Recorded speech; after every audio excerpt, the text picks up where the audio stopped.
मोहनसाठी दरवाजा उघडा ठेवला. मी अशी आजारी, त्रास होतो. कधी येणार आहे ग मोहन? अगं अशी रडतेस काय? अशा रडक्या चेहऱ्याने मोहनचं स्वागत करणार आहेस का? हसतमुख असावं. मोहनला रडलेलं अजिबात चालायचं नाही. चल डोळे पुस बघू. तुम्ही मला बोलवलं का नाही हो? कशाला?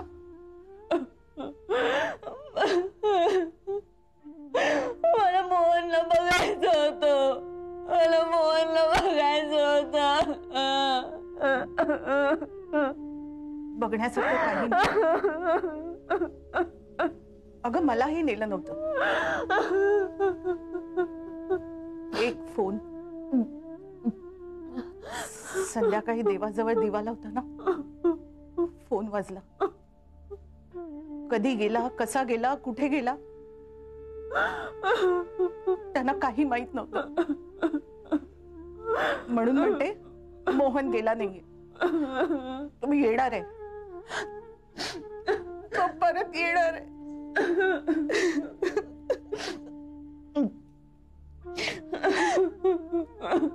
त्याच्याच डिपार्टमेंट मधल्या एका सहकार्याने फोन करून कोरड्या आवाजात ही बातमी दिली. शब्द फुटेना, विश्वास बसेना. मला काही सुचत नव्हतं. नुसती त्या फोनकडे बघत बसले. दारावरची बेल वाजली. फोन हातात, दरवाजात त्याचा मित्र उभा गळागळा रडत होता. धावत आला आणि माझ्या पायावर पडला. त्याने रडत रडत सांगितलं, अगं मीच त्याला सावरलं, मीच त्याला पाणी दिलं. आणि त्यांनी जे काही सांगितलं त्यातून मला फक्त एवढंच कळलं की माझ्या मोहनची निर्घृणपणे हत्या झाली. त्याच्यावर कोणीतरी हल्ला चढवला.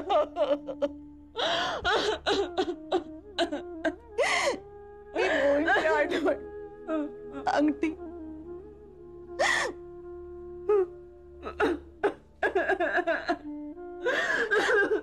अनुष्का बोल ना, काहीतरी बोल. अगं मला बघ, मी कशी बडा बोलते. अगं कोणी भेटायला आलं ना तर मीच बोलते. तू पण बोल ना, काहीतरी बोल ग. अगं आपणच त्याच्या दोघी जवळचे होतो ना. माझं काय आयुष्य संपलंय ग, अजून तुझं व्हायचंय. अनुष्का बोल ना काहीतरी. ते मला जगावंसच वाटत नाहीये. अशाच एका गोळीबाराच्या प्रसंगी मोहन माझ्या आयुष्यात आला आणि आज तो नाही. खरं तर आत्या, मोहनच्या नुसत्या आठवणीवर मी नाही जगू शकत. खरं तर त्याच्या आधी मलाच जायला हवं होतं ग, पण मी इथे अशी गुंतत पडलीये. हे बघ, तो दरवाजा उघडा ठेव आणि तू जा आणि मला मोहनला भेटायला घेऊन जा. मला मोहनला भेटायला घेऊन जा ग अनुष्का. आत्या, मोहनला भेटायला घेऊन जा. बसा कर्णिक मॅडम बसा. अहो आम्ही काय नावाच्या कुलगुरू, टेम्पररी, पण तुम्ही परमनंट कुलगुरू नाही का? अगदी खास मुख्यमंत्र्यांच्या विश्वासातल्या. बसा बसा. पुरे तुमचे रडण्याचं नाटक तुम्ही आता बंद करा. मॅडम माझं खरंच चुकलं. मी रडण्याचं नाटक नाही करत आहे. मला खूप पश्चाताप होतोय. मॅडम मला फसवलं, प्रचंड दबावाखाली आणलं मला आणि आणि आता सगळे अंग काढून घेत आहेत. मला खरंच खूप वाईट वाटतंय कर्णिक मॅडम. पण काय हो मॅडम, तुमच्याकडे एक्स्ट्रा चाव्या सापडल्या त्या कुणाच्या तरी दबावामुळेच असणार. कुणीतरी जबरदस्तीने तुमच्या पर्समध्ये कोंबल्या असणार, नाही का?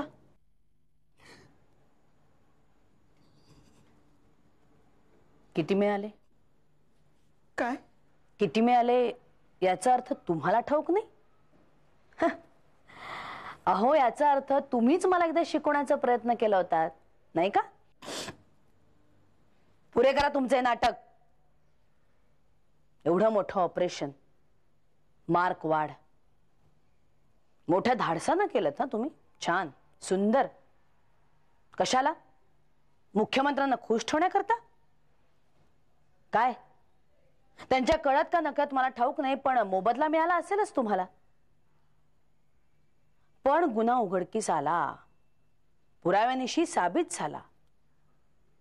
आता मोबदल्याबरोबर शिक्षाही भोगा. म्हणजे? शिक्षा, पनिशमेंट. अरे हो, पण तुम्हाला कसं कळणार याचा अर्थ? कारण आतापर्यंत तुमचे केलेले गुन्हे हे नेहमी पचत आले, नाही का? एक काम करा. काय? राजीनामा द्या. म्हणजे? राजीनामा द्या. बस झाली तुमची विद्यापीठातली नोकरी. काय आहे, काढून टाकलं ना तर तुम्हाला बेनिफिट्स मिळणार नाहीत. नाही तर जन्मभर करत बसा कोर्ट कचेऱ्या. म्हणजे राजीनामा दिला की सगळं संपलं? ते चौकशी वगैरे काही नाही होणार? अहो, ते मला कसं माहिती असणार? ते तुम्ही तुमच्या मुख्यमंत्र्यांना विचारा, त्यांच्या पाया पडा. त्यांनी चौकशी समिती नेमली आहे विद्यापीठाच्या कारभाराची चौकशी करायला. भ्रष्टाचार मुळापासून उखडून टाकणार आहेत ते. त्यांना विचारा मूळ कुठे आहे ते. मी शिक्षा केलीये, ताबडतोब राजीनामा द्या. मी तुमचे ड्यूज द्यायची व्यवस्था करेन. पण राजीनामा दिला नाहीत तर मात्र सस्पेंड पेंडिंग इन्क्वायरी मध्ये मी तुम्हाला घरी बसवेन. तुमच्या भाषेत सडवेन. आठवतंय का? तुम्हीच एका महिला टायपिस्टला सडवलं होतं. बसा आणि मुकाट्याने आपला राजीनामा लिहून द्या. याचा अर्थ कळतोय का तुम्हाला?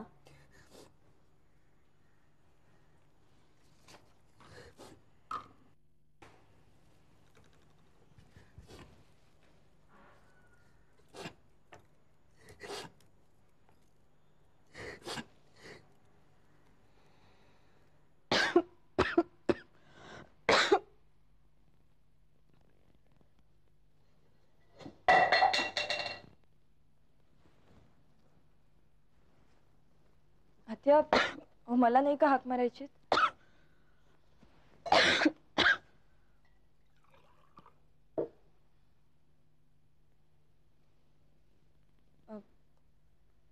कॉफी करू? सकाळपासून काही खाल्लंय का तुम्ही? काही नको. तू कॉफी करायला आत जाशील, गॅस चालू, कॉफी उकळते, तुझं लक्ष दुसरीकडेच कुठेतरी असेल आणि मला इथे बाहेर चिंता. तू काहीही करू नकोस आणि तू नाही आलीस तरी चालेल. आत्या, असं काय बोलताय? खरं तेच बोलते. मला बरं वाटतंय. खुरडत खुरडत आज जाऊन मी माझ्यासाठी काहीतरी करून घेईन. तुला नको त्याची काळजी. मला मिलीला किती लागतं एकटीला जगायला, आणि इथे अधिक जगायचंय तरी कुणाला? भूमीला भार आणि तुला त्रास. आत्या, तुम्ही हे सगळं का बोलताय? मी असं काय केलंय म्हणून माझा एवढा राग करताय? मी इथे आलेलं आवडत नाही का तुम्हाला? आत्या, या घरात, या खोल्यातून वावरताना मला मोहनचा वावर आठवतो, जाणवतो. आत्ताही तुमच्याशी बोलताना बाहेरच्या खोलीत मोहन फोनवर बोलतोय असा भास होतोय. भास होतोय हेच चांगलं लक्षण नाहीये. अगं तू इथे काही तासासाठी येतेस, मी रात्र दिवस इथे असते. तो इथे नाहीये, त्याचा भास होणं हे सगळं त्रासदायक आहे मला. अगं तुझ्या पुढे तुझं अख्खं आयुष्य पडलंय, माझी गोष्ट वेगळी आहे. आत्या, तुमच्यात आणि माझ्यात फक्त वयाचा फरक आहे. एरवी मोहनच्या जाण्याने तुम्हाला आणि मला सारखाच चटका बसला. आत्या, पण दुःखाचं मोजमाप असं वयावर नसतं. फक्त असं आयुष्य अधिक आहे म्हणून मी मोहनला विसरून जाऊ? आणि आत्या काय सांगावं, माझं आयुष्य किती बाकी आहेत. कदाचित उद्याच. नको, अशुभ बोलू नकोस. मोहनला विसरशील, नक्कीच विसरशील. हा जगाचा रेटा आपल्याला आपल्या नकळत सगळंच विसरायला लावतो. हे गेले तेव्हा माझी ही अवस्था अशीच होती. जगणं अगदी शून्यवत वाटत होतं. कशासाठी, कुणासाठी जगायचं हेच कळत नव्हतं.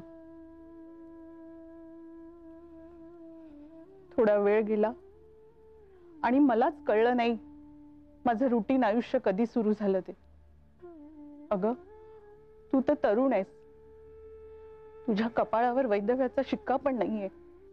आत्या, मी स्वतःला मोहनची विधवाच मानते. मग आमचं लग्न झालेलं असो किंवा नसो. उगाच मूर्खासारखं काहीतरी बोलू नकोस. तू कवी मनाची, भावनेच्या भरात काहीही बोलू नकोस. बदलेल, आजूबाजूचं जग बदलेल. धीर धर. उगाच या घराला कवटाळून बसू नकोस. तू नाही आलीस तरी उत्तम. काय मी काय बोलते ते कळतंय ना तुला? का तुझ्या आईला येऊन भेटू? नाही, नको. आधीच तिला प्रॉब्लेम्स कमी आहेत का? त्यात माझी भर नको. ए अनुष्का, रडायचं नाही.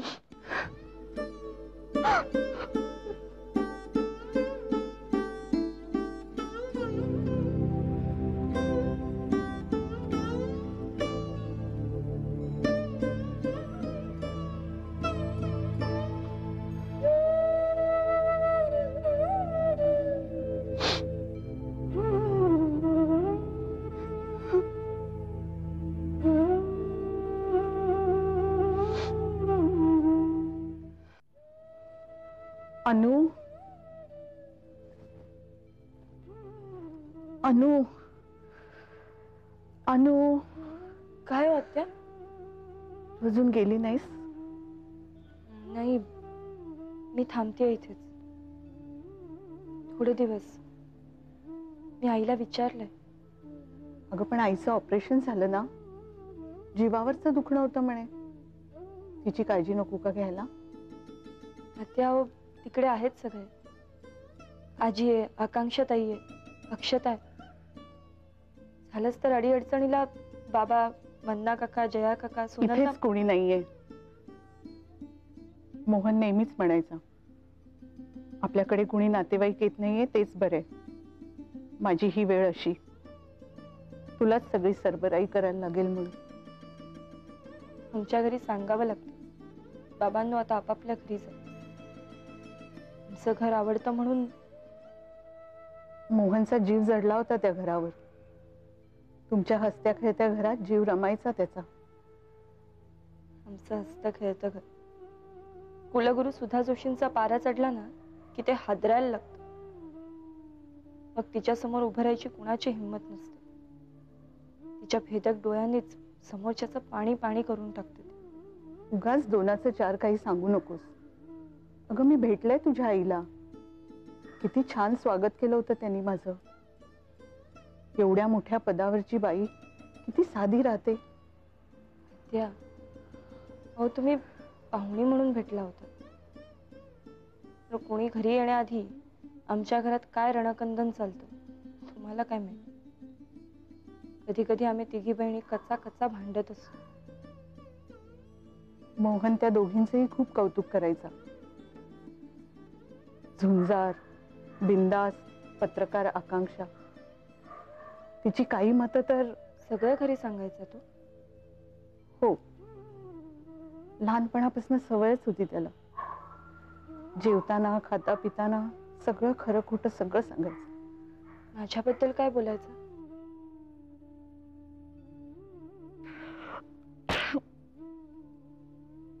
अनुष्का, त्या समोरच्या खाण्यातल्या माझ्या गोळ्या आण ग. आणते.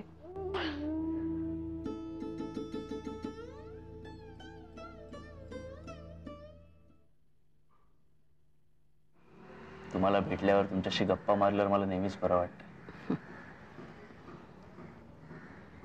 ऍक्च्युली अनु इथे असेल याची कल्पना नव्हती मला. मला असं कळलं होतं की नाही, ती आजच आली आहे. Nishant, if you don't mind, मी तुला एक प्रश्न विचारू? म्हणजे बघ, तू रागावणार नसलास तर. झालं, तुझ्यातली पत्रकार जागी झाली. नको गो त्याला नाही ते प्रश्न विचारून भांडवून सोडूस. नाही नाही मॅम, असू द्या, विचारू द्या तिला. प्रेसशी बोलायची आता मला सवय झाली.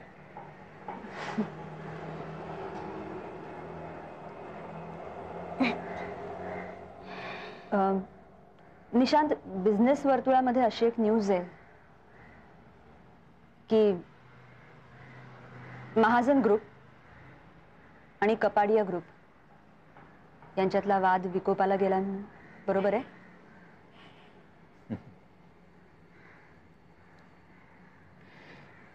आडवळणाने विचारलंस तरी सरळ उत्तर देतो. निशांत, तू नको त्रास करून घेऊस. पत्रकारांना सवयच असे असले भोचक प्रश्न विचारायचे. नाही नाही मॅम, मी खरंच त्रास करून घेत नाही. या त्या प्रश्नाचं उत्तर. माझं आणि रेश्माचं लग्न मोडलंय. निशांत,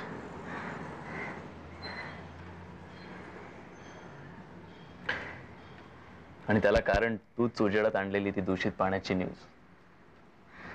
त्यामुळे डिटेल्स तुला माहिती आहेतच, मी रिपीट करायची गरज नाही. रेश्मा कदाचित लंडनला गेली आहे किंवा जाणार असेल, माझा कॉन्टॅक्ट नाही. बिझनेस टर्म्सवर we may be together, but त्यात तुला इंटरेस्ट नाहीये. करेक्ट? हॅपी? थँक्स. माझ्या प्रश्नाचं इतकं सरळ उत्तर दिल्याबद्दल थँक्यू. पण मला असं वाटतं की माझ्यापेक्षा तूच जास्त खुश दिसतोयस. मला एकदम टेन्शन फ्री वाटतंय. रिलीव्ड, मोकळं मोकळं. आणि आपल्या माणसांमध्ये आल्यावर नेहमीच बरं वाटतं, नाही का?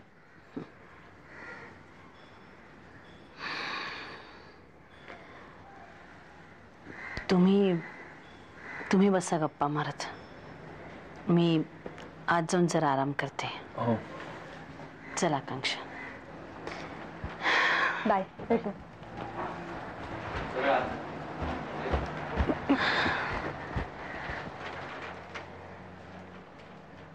निशांत, मॅम, जे होतं ते चांगल्या करताच होतं. पुन्हा ये सावकाशीनं, मग भरभरून गप्पा मारू. Take care. नाही का? असू बस.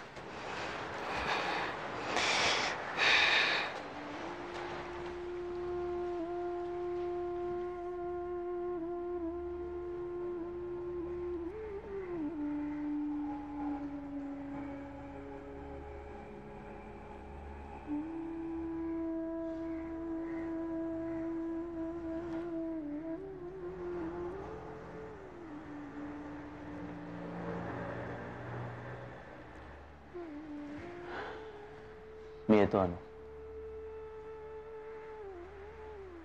काळजी घ्या.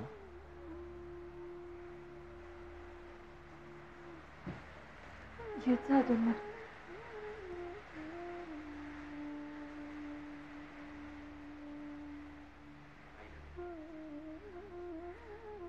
आईला भेटायला